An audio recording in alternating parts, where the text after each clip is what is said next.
we investigate the first live-action Pokemon movie, Pokémon Detective Pikachu, and prepare for war and a high body count in John Wick Chapter 3 Parabellum. That and more on today's episode of The Real Review, so stay tuned. Welcome to The Real Review.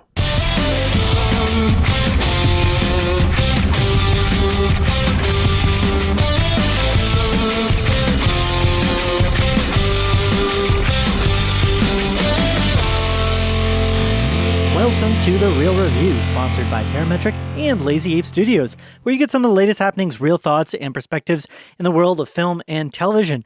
I'm here with Matt, brought the cold weather back, hey. Yo. Yeah, because we're having some very strangely cold days here in Arizona. Yeah, and I've been gone, like, out of the country and then back in the country. You were in and Alaska, out of the country. right? Yeah. Yeah, but you had to pass through international territory to do that. That's true. Yeah. Yeah. Canadian waters. That is true. Like, I don't know how like the water system as far as like being in another country works. I just think of it like front lawns. Front lawns, yeah. You know, so there's like a run up of like a certain, there's like an invisible line there's somewhere. An invisible line. I'm sure some captain has a listing of all that and how far away, but who knows? Anyway, who am I today, Matt? Everybody, I'm here with Joel. Guns. Lots of guns. Cunningham. I need them, Matt. Lots of guns. And I know Kung Fu. No, I'm just kidding. Yeah. Yeah, that's awesome. That's I love that. I love that almost blatant Matrix ripoff. Yeah. It is, actually. I think it's the same exact line. It might be, yeah. Guns. Lots of guns. I know he says we need guns. We need lots of guns, right? I think in the first one. I think he says guns. So. Yeah. Anyway, if you know, send us an email. Yes. Yeah, I think he does say that actually. Yeah, and we should talk about at some point the fact that they're coming out with a Matrix 4, maybe. What? Potentially in early stages of development. They're in talks to do another Matrix I feel like I remember hearing something about that, but I remember it was a long time ago. I mean, there's lots of stuff like that. Bill and Ted's third adventure. Right. And so who knows if things like that are going to happen. Gotcha. I mean, hey, we're getting a Sonic movie. Nobody ever saw live action, yeah. So. Who's asking for these things? Nobody's asking for these things. Anyways, Matt, before we get into the show proper and the reviews, why don't you give our listeners some ways to get connected? Yeah, y'all can get connected with us a number of different ways. First one being on our website, which is realreviewmedia.com, which you can then link to all of our social media sites as well. Instagram, Twitter, Facebook, which is all at Real Review Media. And then youtube.com/The Real Review is also YouTube. We have there as well. But feel free to send us an email if you ever want to reach out to us, contact us in any way, shape, or form. You can do that at realreviewmedia@gmail.com. Bam. Yeah, good job, Matt. Totally. So two things. One, Matt and I tend to review film content, kind of two sides of the coin. Matt tends to be more the sort of the fan perspective, whereas I tend to be more of the critic, kind of analyzing perspective. Not that either of us don't dabble into each other's side of things, but that tends to be the way we approach it. So we try to give you a full perspective and thought in regards to reviewing films and media. And then additionally, just wanted to say in the upfront, perhaps you're wondering, hey, why have these guys been gone for so long? Yeah. A lot of that is just life in general, but Matt also took a long vacation. My bad, guys. Yeah, no worries. He's on a boat, guys. He doesn't have internet. He's very far away. I don't have any way of doing this by myself. Well, I could, but I'd rather do it with you. You could like talk to yourself. I could. I'd be like, so right, Matt? And then it would be very odd. Yeah. So, but we are back and we are doing more films. We've actually had a chance to see 3 films. Yeah. And, we're going to review specifically 2. And if we have time, we might get to that third one. Right, for sure. Which I'll leave as a surprise. Yeah, if totally. not, then we'll just save it for the next week. But 2 films. We're going to be doing John Wick Chapter 3 Parabellum and Pokémon Detective Pikachu, as mentioned in the upfront. So, Pokémon. Yeah. Why don't we get right into it? Yeah, let's do it. How about that? We'll start with our most recent film, which was John Wick Chapter 3. Brief synopsis for this one. Super assassin John Wick is on the run after killing a member of the International Assassins Guild. And with a $14 million price tag on his head, that's one of those days, right? He is the target of hitmen and women everywhere. Directed by Chad Stahelski.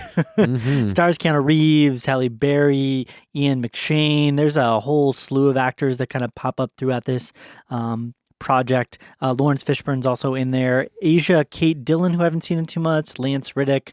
Angelica Houston. And Jerome Flynn. I'm trying to think if there's anybody else big that I should. Oh, Mark Dacascos plays a pretty big role in this as well, but more so in the second half of the film. Yeah. But I've talked a lot. Yes. So I'm going to let you, Mr. Taki Talk. take us in. Oh, and I said Ian McShane. Yeah, right? Ian McShane. Yeah. Yes, Winston. Winston. Winston. Yeah. So let me just kind of give my brief thoughts. I really love the first John Wick. I really liked the second John Wick, not as much as the first one. This one I like maybe on par or maybe just a little below the second one. I did enjoy it. I actually probably found more enjoyment in like the first half of the film. Yeah.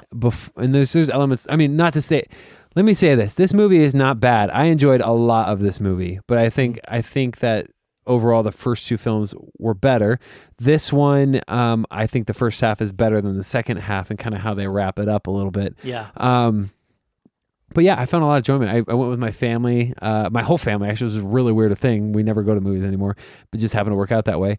And not my immediate family. I'm talking about like my parents and my sister. Your whole slew of children. All my children went. Like, this is not a good movie to see with kids. That's my that's gosh. a warning on the upfront.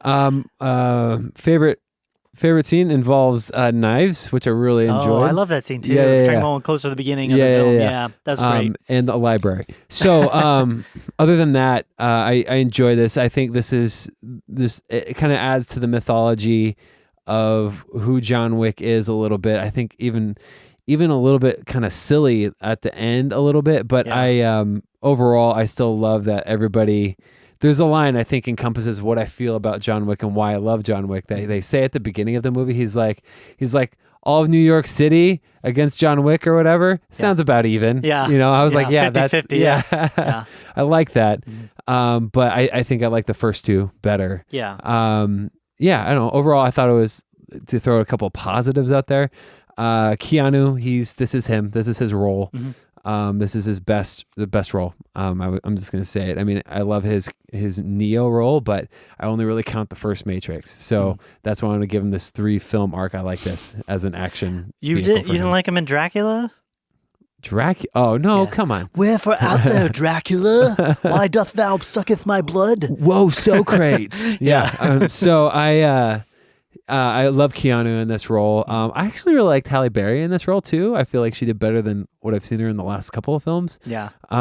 Also the dogs. I like the dogs a lot in this movie. Okay. Other than that, I feel like, well, this is getting into the negatives, but I would, and I'm not entirely sure about it yet, so I want to bounce some ideas off you. You can dip that toe in, Matt. No, help I don't want yourself. to. I like to start on the positive, and I'll throw it to you. What are the positives for you? I think the feelings were similar. I'm stuttering there. Okay. I think this one to me was actually similar as far as overall rating as the last one. There was things about this film though that I definitely liked more, and things that I definitely liked less. And the weird thing was the last film, I liked the story a lot less than in this one. I felt like the story in this one was much more straightforward. Yeah. It made a lot more sense, and it was just kind of like going in one direction. Yeah. Whereas the last one, they were trying to add so much of the table and the espionage groups and the assassins, and it was like so much information. And this one had a bit of that, but it never got to the point where I'm like, okay, I don't follow. Where, why, what, how. So I like the story better. I think I would also agree that the first half of the film was stronger for me, but then close to the middle, things start to get a little bit muddled. This introduced new characters and new stories for characters, and I don't think, to me personally, the characters really did anything for me. It kind of was always like, it was just to push that story along, and it's not, they're not introduced to be like long-term characters. I feel like, but especially in the front side, there were some fight scenes that were just really great. Yeah. I mean, you talked about the one with the knives. I mean, that was a really good one. It's so brutal. Yeah. Just super duper brutal. And they don't hold anything back. Yeah. And I think I had a big concern at the end of the last one. Kind of minor spoilers here, but they make it seem like in the last one that like the entire world is full of assassins almost. Right. That he's going to have to take on literally everybody in New York City. Yep. And I think of this one did a decent job of kind of making that realistic. Yeah. It wasn't super over the top, although it was pretty over the top that like everywhere this guy John Wick is going, like There's assassin somebody. groups, Right, and like right. assassins are popping up. It's Yeah. like he doesn't have a tracker on him, so they Yeah. don't know where he's at, and maybe there's like a network that they're texting each other from Yeah. or something, like an assassin's social media group or something. That's what that like those people with the typewriters like. Right. Were, I feel love that like. they were still operating on DOS platforms. I'm just Right. going to point that out. It's like they're interacting with modern digital cell phones and technology, but Yeah. running like a DOS. Maybe it was Linux or something like I don't know. Old school. But yeah, I thought that was kind of retroy fun. Yeah. A little silly, but fun. So yeah, the highlights for me in this one were better story overall, more accessible, easy to like understand and take in, and some of the action was still very much there. Visually, still really good. I think most of the time is very nice, good visuals. I enjoyed a lot of the way that they shot some of the action scenes. They still have that sensibility that you like from the first two John Wicks, where there's some like longer takes. There's not a lot of cuts. There's a lot of everything's very wide, and you see a lot of the action and So that's similar. That's one of the things that bothered me a little bit because I felt like they did that less in this movie. What, the long takes? Yeah, I agree. Well, that kind of tiptoes into where I had some things I didn't like as much. But if you want to start that conversation off, you can, and I'll second it. Sure. No, I was just going to say. So, notably, there are a lot of long takes in. One of them being like the nightclub scene in the first one, or the catacombs in the second one.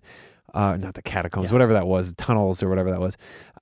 Just some really notable long takes. They do longer takes than like I think any other action movie out there in this one as well. Yeah. But nothing like they did in those ones. And I think I was feeling it when there's an action scene that involves Halle Berry and John Wick's character, because it wasn't just following John Wick through these long takes. It was doing two different characters. So it would do a cut every time it switched characters.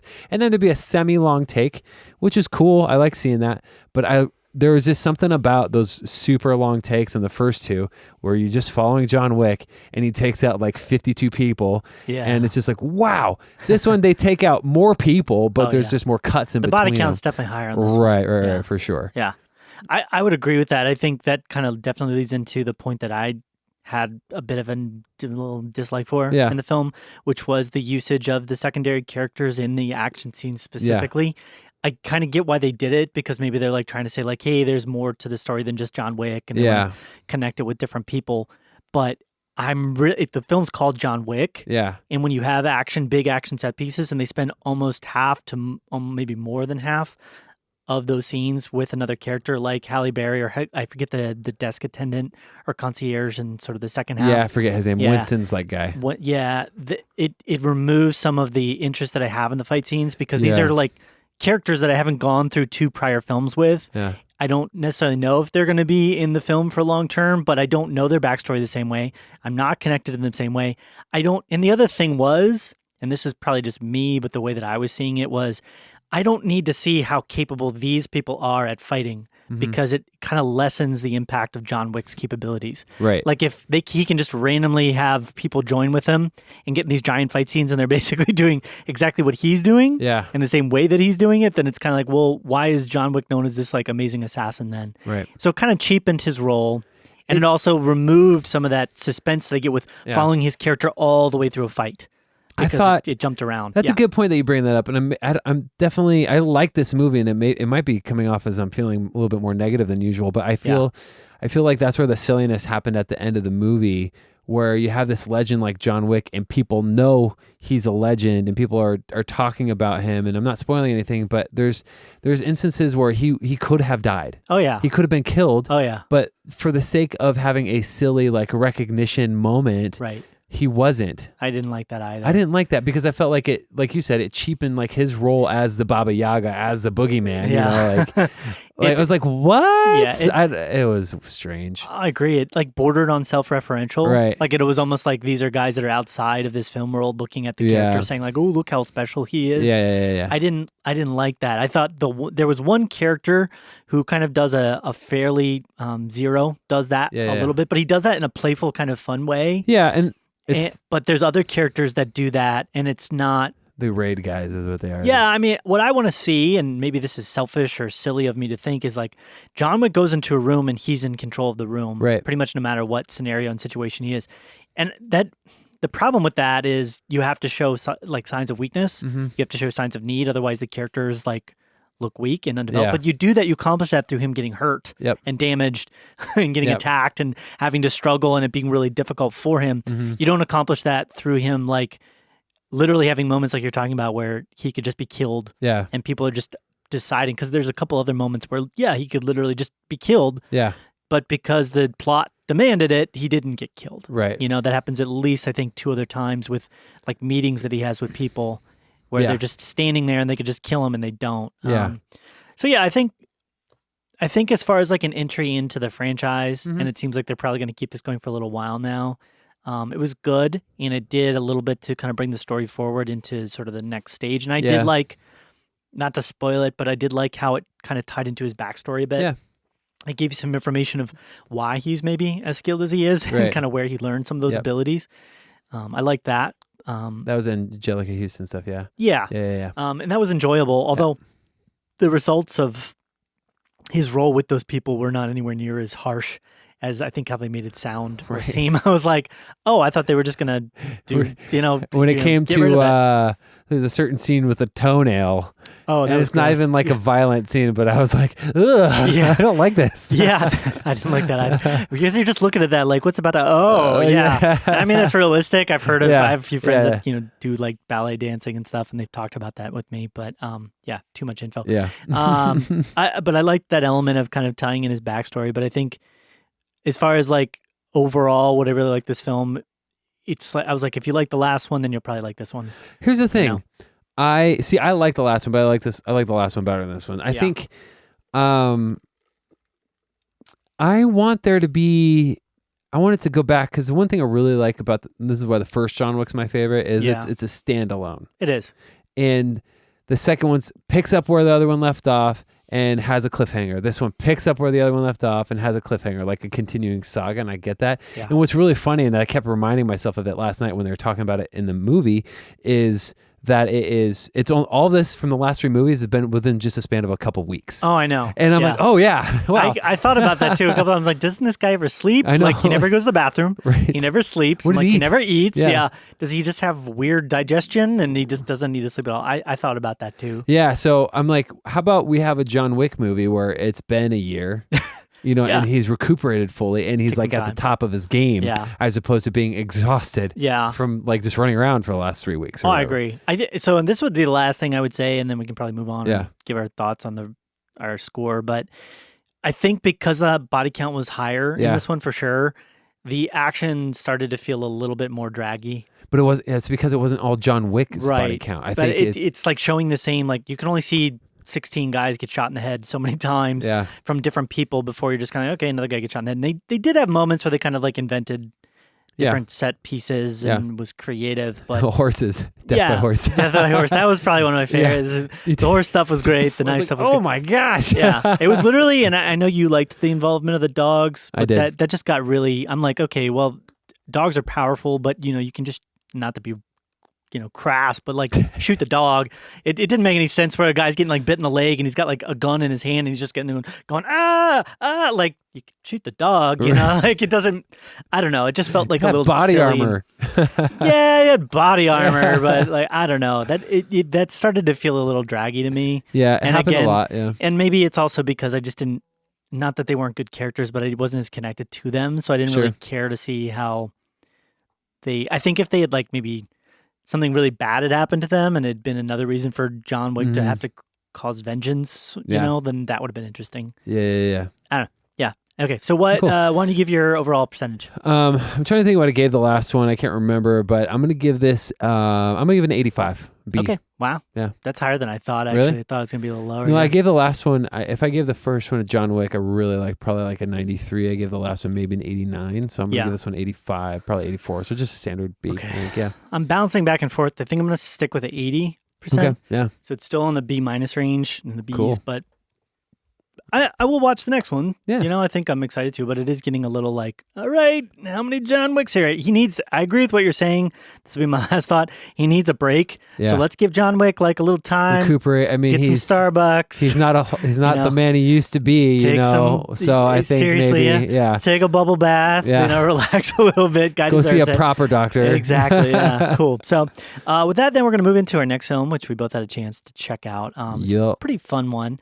Do you want to actually intro this one? Do you have it ready to? Yeah, absolutely. I can do that. Cool. So yeah, we're going to talk about Pokémon Detective Pikachu, which is actually funny because I always thought it was just Detective Pikachu. I did too. Anyways, I think they're doing this because they know they're going to release more movies, and all the movies are going to be Pokemon, colon whatever the next title is. So let me go through the synopsis here. In a world where people collect Pokemon to do battle, a boy comes across an intelligent talking Pikachu who seeks to be a detective. Directed by Rob Letterman. Written by a number of people, starring Ryan Reynolds, Justice Smith, Catherine Newton, Bill Nye, Ken Watanabe, Chris Gere, Suki Waterhouse, and others. So this, I took my kids to see this, which is an interesting story in itself.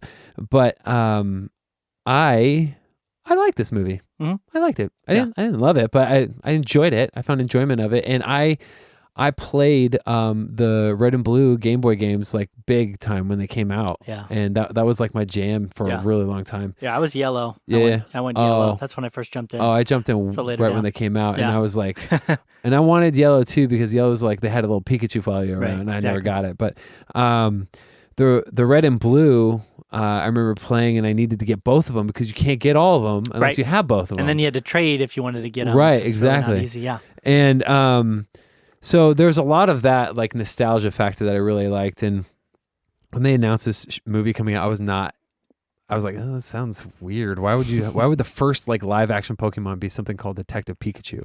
Yeah. And I guess it's based off a video game called Detective Pikachu. It is, which I didn't even know was a thing. Very either. different story, but it's based upon the same general concept of a Pokemon Detective Pikachu. Yeah. So I guess the biggest thing that I found out too is this actually is improper a video game property before it became an anime property. It just happens to be way massive popular. This is probably the first successful video game movie adaptation I think that we've seen. Yes. In history. Yeah. Very loosely, but very, very much so. Yeah. Right. So I think the benefits of this movie all come from Ryan Reynolds voicing Pikachu. And I think it's for older kids. Okay, so my kids are younger.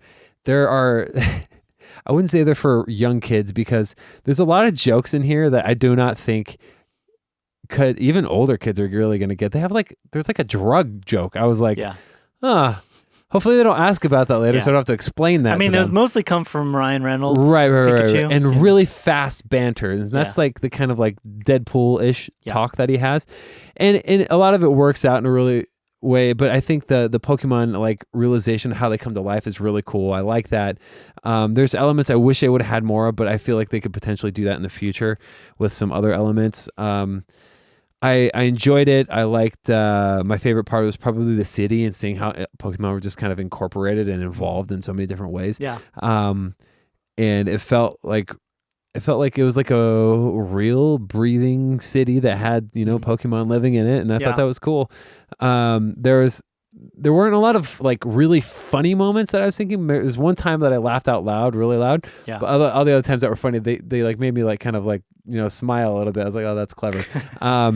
But nothing like super funny, but I enjoyed it. The story was nice, kind of ended on with some heartwarmingness. It wasn't really deep or anything, but it was fine. I liked it. Yeah. And I'm excited to see them like move beyond just this story and see what else they can do, because they showed us stuff, especially at the very beginning and in the middle, that I really want to see in something going forward. And that's probably when it comes to like what is like someone who wants to try and catch Pokemon, or someone who's like battling for a living, that kind of a thing. So that's stuff that I'm interested to see. But yeah, your thoughts? Overall, I enjoyed it as well. I think, like you said, the movie was not targeting young kids. Right. It was targeting more of like the tween age type Yep. kid, but then with adult. And I think that was very intelligent because if you look at the scope of the fandom with Pokemon, Young to old, man. it's young to old. Yep. And there's definitely a lot of people in the older generation that, play Pokemon Go and all Yeah. those types of stuff. And I'm a fan. I enjoy it. I'm not like an avid fan of Pokemon type stuff, but I do enjoy it. Yeah. And I like it. I sometimes play the Pokemon Go and stuff. I played the Pokemon Go, Matthew. I played a Pokemon. But yeah, so I went into this with a very unsure kind of feeling because whenever you take a property that is knowingly and notably kind of Asian, Japanese in particular, and the storytelling style that's over there, and you try and Americanize that, things can get lost and go in very bad directions potentially because they have to like reinvent how the story's going to be told and how it's going to go. But I ended up being very pleasantly surprised by a lot of different elements of the story. I mean, simply just one of the nice things was like just sitting in a theater and being like, oh, there's a Pidgey. Oh, there's a Bidoof. And just seeing the Pokemon pop up was fun. Just the nostalgia factor. Charmander's my jam. Oh, yeah. Charmander. You're like, oh, Charmander. Yeah. Just seeing those types of things were just cool and interesting. But then additionally, having seen some of the other properties, other films of Pokemon, this didn't go so far outside of the world of the Pokemon films. I would say it was almost referential to that first one that came out. Yeah.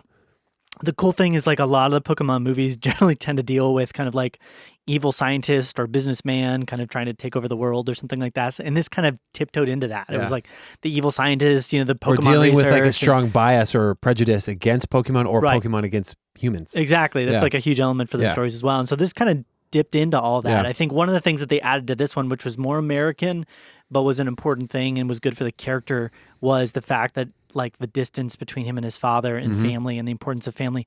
Yeah. Most of the Pokemon movies, it's always been about the relationship of humans to Pokemon. Yep. It's been very little about humans with humans, but that has played a small role, and it was such a good thing to incorporate in the script because it made it human and it made it feel connectable, even though it's set obviously in a very different, vastly different world where there's just like no real animals, there's just Pokemon. Right. So I liked all those elements. I thought the special effects a lot of times were really great and really interesting. I felt like they kept the story going at a quick pace. It was engaging. I think the play back and forth between Tim and Pikachu was really cool, and kind of the way that they connected. Psyduck was awesome. Oh, Psyduck was great. Yeah. His whole role in the thing was really fun. Lucy was good. I don't think she played a very significant role. No. She kind of felt like they just needed to have another character along for the ride, and so they threw her in there. But she wasn't bad. She wasn't awful. Yeah. Where I think it kind of started to fall apart a little for me, and I'll tiptoe into that if you want. The biggest thing was just in the sort of the second half of the film. The first half is very solid, kind of straightforward, and there's like one or two twists, but they're very minor. Ooh, that's very but twisty. Then, very twisty. But then by the end of the film, they started going to twists of directions of things. I'm like, what is going on here? Right. Like soul and, the combining of different, living beings and the twist of like, this person is actually doing this and this is what actually happened. And it was like constantly just, there's the thing called, I don't know if you've ever read the book, but it's called Save the Cat, and it's this concept of mumbo jumbo, which is like when you exist in a world and you present like aliens as existing in that world, you can't then go and present magic. Yeah. Because it's just too much mumbo jumbo, just like too much. And it was on the border Sounds of like every CW show. Yeah, pretty much. Yeah. But it was on the border of that for me because it was like, here we have Pokemon and this Pokemon world with all this different stuff. And then all of a sudden we're getting into like existence and soul. Well, they do specifically, and I won't spoil this, but do specifically mention that one of the Pokemon is the most powerful Pokemon in the history. Absolutely. Ever. And that's kind of a known thing, but sorry. they gave him powers in this movie that, as far as I know, have never been. I've never heard of that. Been a part of the franchise. They mentioned the Kanto region. Yeah. And I was like, oh, that's cool. That's like what I grew up with, the Kanto region. Yeah, absolutely. And it's like actually set in the Pokemon universe, I believe. So it's not like there's America. Right. It's not like America with Pokemon like in New York City. Well, and it's it like makes sense that they would mention it being a different region because there's Pokemon from a ton of different regions in this one. So it's like obviously it's not just set in like the Kanto region or something like that. So it's like a utopia of sorts. There's some of this movie though, and it reminded me of Zootopia. Oh yeah, there's like a little bit of a thing. I was like, that's the plot from Zootopia. Yeah, there was just they needed like a Bunnyary, which is a Pokemon character, and then they'd have a Zootopia thing going on. Right. But I think it was a really good first outing. it was relatable and fun, and the special effects were good enough. There was a couple times it was like the characters seemed a little bit off for what I would imagine there being live action versions, but it was relatable enough, was touching. So yeah, I would go see another. You know? I want to see more like catching, like that opening scene with Justice Smith. I want to see more of that. Oh yeah, and like actual proper battles, like a tournament or something like that. Oh yeah, that'd be super cool. No, that would be really cool, and see how they kind of do it, because they have to ground things a little bit when they put it in like a live action format. When you're in a cartoon, you can kind of get away with right. You know, and plus it's for kids. But when it's like live action, it's like, well, you have to explain. Yeah, how does a Pokemon take damage? Like, what is a critical hit? Well, they show this, like, you know, when they heal. Or sorry, when Pokemon... Right, can a Pokemon die? Like, they've never really... Or get scratched. Like, so for example, they like mentioned like a specific Pokemon getting scars from some of the other... I'm like, oh, they don't do that in cartoons. You know? One of my favorite parts, and I'll like kind of very minor spoiler here, but like the battle that sort of in the background, but taking place between like a Gengar and a Charizard. It's such a cool battle. Blastoise, sorry. Yeah. But it's like, because you can actually see the effect of like a ghost Pokemon versus like a water Pokemon, and how that battle would like go down in like a real world environment. And that was just really cool, because it's like you've always seen it in a cartoon form, and it's always like close up shots with like weird panning things going on. So I just thought that was really neat. Yeah, it was cool. Know? And I would, like you said, I'd love to see somebody that's more of like a Pokemon trainer, you know, trying to collect and capture and battle Pokemon. Pikachu singing the original theme song in a sad voice. Yes, that was so good. Catch 'em all. There was 3 or 4 times where they like tied in different. I mean, I think it was the news guys. In the background, they were playing the original theme song, and there was like tie-ins. I like that stuff. They were a lot of fun. That's cool. It makes it rewatchable too. You can see things. So super cool. the only thing I was hoping to see, and I don't know if this was in there. I haven't done any research, but like maybe like a Ash Ketchum like reference, or like in the background, like you can see him like walking by or something. I haven't seen Misty. that. Yeah, exactly. It's Brock Misty Dash. Oh my gosh, that'd be cool. Are Brock's eyes open? Yeah, exactly. Is he squinting? What's going on? He has something wrong with his eyes. Anyway, what are you gonna give this one rating? So I'm gonna give it an 82. Yeah, I'm gonna give it 82. That's actually right where I'm at. All right, it's that's 82 awesome as well. Yeah, I enjoyed it. I'm actually excited to see it. Congratulations, Hollywood! You made a successful video game movie. You've done it. Yeah. So did you wanna? I do it. I do. Okay, you do. Yeah. All right. Well, let's go for it. I'm going to go Take for it it, away. guys. And this is not going to be too long, but we kind of teased up front. There's another movie I got a chance to see. And this movie is actually, it's one I'm not going to watch. Right. So it's called Brightburn. We're going to talk about Brightburn, guys. Brightburn. And so this is produced by James Gunn. I believe it was written by his brothers, Brian and Mark Gunn. But here's a synopsis. What if a child from another world crash landed on Earth, but instead of becoming a hero to mankind, he proved to be something far more sinister? And it's directed by David Yarovesky.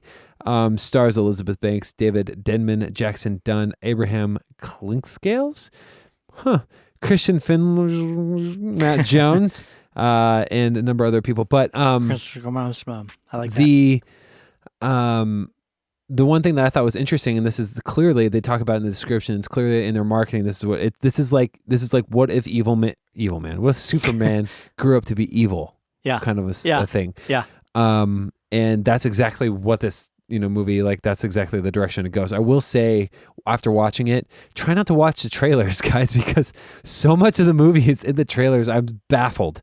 But I will say it was good, and I will give that with an asterisk, because I think that this movie is going to be good to you. I think that you'll like it depending on if you like movies ending on an upper or a downer, or how you like movies ending. Yeah. I won't spoil anything, but for me personally, I left satisfied with the movie, but I also felt a little bummed out. And so like I'm battling those two feelings at the same time, because I'm like, oh, that's they went for it. Yeah, I mean it's an R-rated horror, right? So I would say it's not horror-ish. I would say definitely more thriller suspense. Okay. But it's incredibly violent too. It's way more violent than I thought it was going to be. Yeah. And there are some really intense, like praiseworthy, like graphics, like visual makeup effects. I was like, oh my gosh. But I would say as a whole, it was successful in what it was trying to accomplish. I think there's a lot of this like battle like between parenting and between Elizabeth Banks and David Denman and them, how they're raising their kid, and this back and forth, what if your kid's doing this type of thing, and like loving your kid despite the things they're going through and what they're doing and all that stuff. And I really resonated with all that. And so I really like that. Elizabeth Banks is a star of this movie. Like, I think she's the best part of the movie. Jackson Dunn, who plays Brendan Breyer, the kid who's grown up to be evil Superman or whatever. That is, I think he did a good job being a creepy little boy. And I thought it went well. Actually, I think my favorite part of the movie was when they kind of broadened the scope a little bit in the credits. At the end, they kind of let it roll a little bit with like some news footage of some stuff. And that part I actually really appreciated because I felt like it opened up the world a little bit more than what was just portrayed on screen. Yeah. But again, stay away from the trailers because a lot of the good stuff, like favorite stuff, was actually just in the trailers. I was like, oh man. But this movie is pretty violent, but there's an emotional heft there. I really appreciate it. I wish I would have ended it a little differently though. So there's like, this is kind of sounds like it's a bunny trail, but it's related. There's a film that came out, I think back in like 2012. Okay. Called Chronicle. It does. Okay. Yeah. Yes. So I will say this. It did remind me of Chronicle. Yeah. This is reminding me of that. But my big gripe with Chronicle, I loved Chronicle, is that it never went to where it feels like this film is going, which is like Chronicle's PG-13. This is R, and I feel like but I felt like Chronicle needed to be an R. There was like 4 or 5 scenes where I'm like, you're obviously very much holding back. That's why I think that this movie and how you like it is going to be dependent upon how you want to feel leaving the movie theater. Right. Yeah. Right. So I loved Chronicle. Right. I loved Chronicle. It was PG-13. I get that. And I mean, they were going for more of a tween audience with that one, and it's found footage difference. Yeah. Michael B. Jordan's in that one, y'all. Anyways, I love Chronicle. Yeah. There definitely are some like things in this. I'm like, oh, that feels like Chronicle right now. Yeah. Similar. But if that's the case, then I might end up really liking this one. Yeah. Because I kind of felt like I missed out on the movie that I would have really wanted to see in Chronicle. Yeah, I would say check this out. There's not like a ton of jump scares. There's just like, and when there are jump scares, and I wouldn't even say they're jump scares, they're like telegraphed. It's not, they're not like really being inventive here. You know, like the obvious, and this happens in every scary movie. Pan away, pan back, pan away, pan back. Now something's right behind the person that you panned away from twice. You know, like that kind of thing. Yeah. Anytime that happens, you're expecting that. But so it lessened any effect that it had. And that's not really what it's about though. It's more about the emotional connection between Elizabeth Banks, her son, and that sort of a thing. But yeah, I liked it. I didn't love it. And I'm at this weird place where I think it's just kind of conflicting between what I emotionally want to feel and at the end of the movie and what it actually gave me. Gotcha. So I'm not going to fault the movie for that. I think they just made a really great, strong choice. I'm just not on board 100%. Yeah. So what are you going to rate it? I'm going to give it an 83. 83. Yeah, 83. So not bad. Overall, I'd say our reviews this week are pretty great. We've had I had a rough go of it kind of the start of the year, so it's nice that our review quality has gone up. So this is an upward trend for us the next little while. Oh, and 170 million until Avengers Endgame beats Avatar for I saw that. It's actually it's at 165 now. Okay, I'm waiting for it to get there. Come on, guys. Come on, let's go see Avengers Endgame again. We've got that reach with this podcast, right? All of our listeners go watch it 50 times, and we could get close with 1 million. All of our listeners go. All our listeners combined could probably do maybe 100,000. Oh my gosh. Anyway, sorry not to attack you guys at all. We love you. Thanks for listening to the podcast. So we are going to wrap things up, though. And if this is, again, your first time listening to us, some ways to get connected. RealReviewMedia.com is our website. We also have our Facebook, which is facebook.com/RealReviewMedia. And then we have our Instagram and Twitter, which are both at Real Review Media. 100%. And we would love to hear from you, your thoughts, perspectives, input, things that you've seen or haven't seen. Hey, we just finished the finale of Game of Thrones. Everybody's talking about that. And we could probably talk about that for a while too, but we're not going to. But love to hear your thoughts on that and everything else going on media-wise. So send us an email, realreviewmedia@gmail.com. We would love to hear your thoughts and perspectives. Anything further, Matt? No, that's it. Looking forward to been a good week. Aladdin.